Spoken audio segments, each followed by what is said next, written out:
Isn't it frustrating? And maybe I should be speaking directly to two fan bases here. The Cleveland Browns and the Carolina Panthers. Isn't it kind of frustrating to know you had a quarterback like Baker Mayfield in your facility, on your roster, on your game field, and you didn't recognize or trust yourself to bring out what he's been able to do for the Tampa Bay Buccaneers? Because last night I'm sitting there, I'm watching Monday Night Football, and all you see is Baker Mayfield making like it factor play after it factor play after it factor play.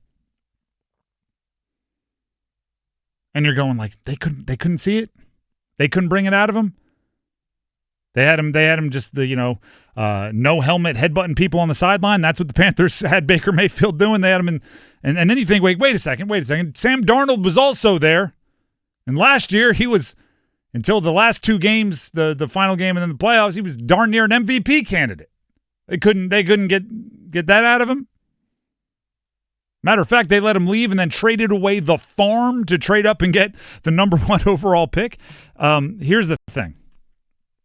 The hard part about finding the quarterback for the Panthers, and I'm putting Bryce Young in this journey, right? I don't know if it's the end of his journey. It's appearing as if it's getting more difficult to imagine a long-term future, but I'm not saying it's impossible.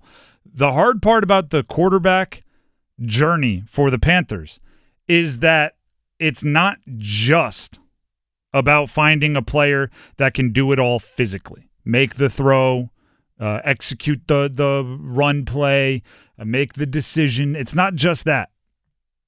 You also have to have like a culture-changing personality. And I think I know it's not overlooked, but I think it might be undervalued about Cam Newton's time in Carolina. Right? Because when you bring up Cam Newton, somebody is going to talk about he was polarizing, or he always danced, or he was brash, or whatever, right? That's the arguments about Cam Newton.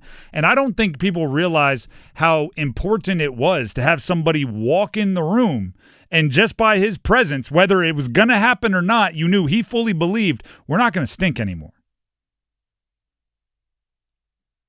And if you don't have that at the moment you walk into the facility, I think it's tough to be the guy that turns it around. Right? Think about there's a handful of examples throughout history, right? Joe Burrow going to Cincy.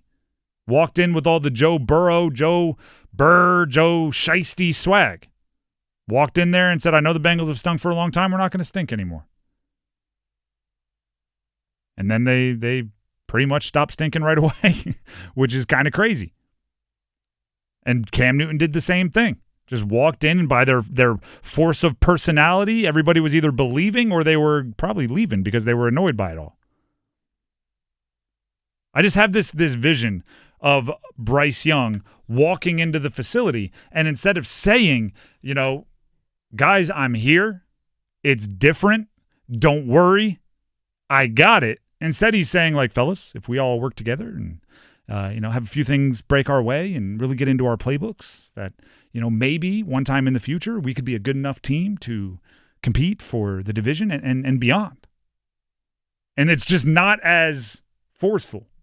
And by the way, I don't think you can force that on somebody because there's nothing like I don't want anybody doing a Cam Newton impression. You know what I mean? I don't want anyone doing a Joe Burrow impression because that comes across as just cringy and nobody's going to follow that. Like it has to be in you. It has to be a part of you.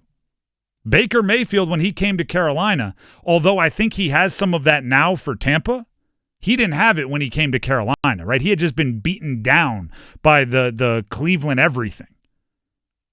Remember, it was like Odell Beckham Jr.'s dad was talking trash to him on Twitter, putting up highlight films of just missed throws. And it was like he showed up in Carolina just a worn-down quarterback. And because of that, I don't think it was ever going to work out in Carolina. Which, by the way, I want to give a hat tip to our listeners. Because yesterday I'm watching the game, and I just fired off a tweet. Like, isn't it a bummer that Carolina had Baker Mayfield in the facility and couldn't recognize it? And a bunch of fans said, yeah, but it wouldn't have worked out even if they did try to keep him, even if they gave him the $100 million, because it was the culture, and it was the organization, and it was the fit, and he needed to go somewhere else to flourish. And it made me think, like, yeah, that's probably true. It's probably true. And also, his time in Carolina probably was part of the rehabilitation process that ended him in Tampa as a guy that is about to get paid. Even additional, he already had a $100 million contract, and he's going to get paid again. So there's two ways to look at this, and I thought it was interesting. Dennis and I brought this up to Dennis, like, hey, I was watching the game, I was thinking this, right, planning the show, a little behind the curtain. And Dennis, your first, give me your, I hope you remember it, the very first reaction you had. If not, I can nudge you in the right regarding direction. Baker Mayfield? Yes. I think and Sam Darnold. And Sam Darnold. Is that those guys also went to places where Sam Darnold, for example, went to the 49ers and got to sit behind with Kyle Shanahan. Baker Mayfield, during the season, the part of the season that he played with Carolina, they decided, hey, like, you know what, go ahead and let me go. And he goes to the LA Rams and gets to sit and learn from Sean McVay, and actually played and started 4 games there with Sean McVay, 2 of the best offensive minds in the NFL. Is it a coincidence that those 2 guys go other places and flourish? And also Kevin O'Connell with Sam Darnold as well. Is it a coincidence that those guys flourished in those places? I don't think so. So there's 2 ways to look at it, and I'm glad that I nudged you in the right direction, and you knew exactly what I was going for. Right, because the question becomes, why isn't Carolina a spot where guys can come and flourish and have that reset, and you can realize the potential? Why not? Well, it's one of 2 things. Either it's the input, meaning it's the player, and you just need to go find a player that has the personality to, through sheer force of will and charisma, reset an organization. You have to go find your Burrow. You have to go find your Cam. You have to go find your whatever that is, which is tough, right? Because it's hard to find a quarterback that can just make the throws and do the athletic feats and have the mental processing power and all of that, and then also be like, oh, by the way, I need you to be an extremely rare person as well. Or you need to go find what Dennis brought up, your offensive guru, your rehab specialists for quarterbacks, your Kevin O'Connell for Daniel Jones. Because remember, Daniel Jones in Indy now, everyone's like, oh, look at that. Never count a guy out. He spent the last half of last year with Kevin O'Connell in Minnesota. Mm-hmm. Kyle Shanahan for Sam Darnold.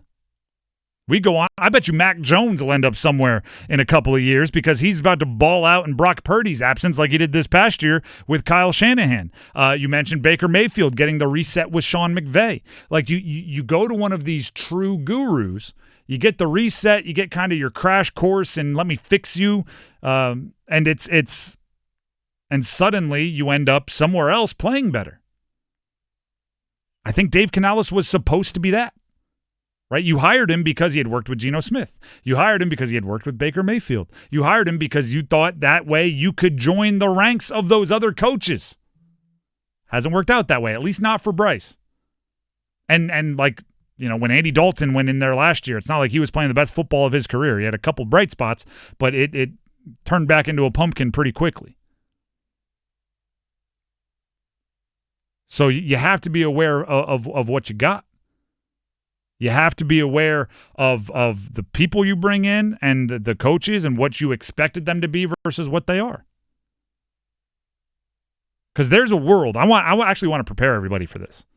And matter of fact, I don't only want to prepare everybody for this for your own well-being. I want to save myself arguments in the future. I want to save myself time on my phone, typing away back at all of you. There's a world where I and many, I'm not 100% there yet, but I and many say you got to get rid of Bryce. And then he goes somewhere else and relaunches his career and turns into something. I don't want everybody to then turn around and go, I told you he shouldn't have left. Because the fact that he might thrive somewhere else doesn't mean he would have figured that out and thrived in Carolina. He might need to go spend a year backing up Brock Purdy in San Francisco. He might need to go, be the guy that steps in when J.J. McCarthy twists an ankle. He might need to go do that for a year and then pop up somewhere else and rehabilitate everything, like we've seen happen a few times recently. Right? And then once that happens, who knows? But the thing I want to get ahead of is I don't know if the structure, I don't know if the pieces, I don't know if the environment is there for a guy to figure it out in Carolina. And until that's all in place, you have two options. You find your personality-driven, inevitable quarterback that's going to figure it out regardless, or you go find finished products. And then you're spending a ton on the free agency market or the trade market for, like what the Rams did with Matt Stafford or something like that. Or you're going to find somebody who already has all the answers and you're just bringing them in ready-made, which is expensive and doesn't make sense until the rest of your roster is built up and the Panthers aren't there anytime soon. No, they're not. So how do you go about doing it? Is it the coach? Is it just because of bad ownership? Yes. Because they brought in Frank Reich. Didn't work out, obviously. Not that he was great in Indy. I will give Dave Tepper credit for one thing. What? It appears as if he knows what he needs. Okay. I'm not sure he knows what it looks like, right? The analogy for me would be like if you know what part you need to like fix a car or something, and then you walk into the car shop and I'm just like, I know I need a left doohickey. I've got no clue what a left doohickey looks like, right? And of course you're not going to ask the guy, right? You're not going to walk up there. You're going to walk up and down the aisles just looking for something that looks like a left doohickey. And like David Tepper knows he needs an offensive guru. He knows he needs his Kyle Shanahan, his Sean McVay, what everybody thinks Ben Johnson is, what everybody thinks a few of these other guys are. And he just keeps trying, right? That was probably supposed to be Frank Reich. That was supposed to be Dave Canales. He's just, going in there looking for a carburetor piece, and he's walking out with a tailpipe going, I got the carburetor piece. It's like, all right, you at least you tried. You knew what you needed. You just didn't get it. Or you wait for your generational quarterback, right? You wait for your Jaden Daniels, your whoever you think is that dude, and then you make sure you are the worst team in the league that year, and you go get him. You wait for your generational Andrew Luck style prospect, which who knows when that happens. You might be waiting. I don't see any in this upcoming draft to get ahead of that. Isn't it funny how those Arch Manning conversations really quieted up?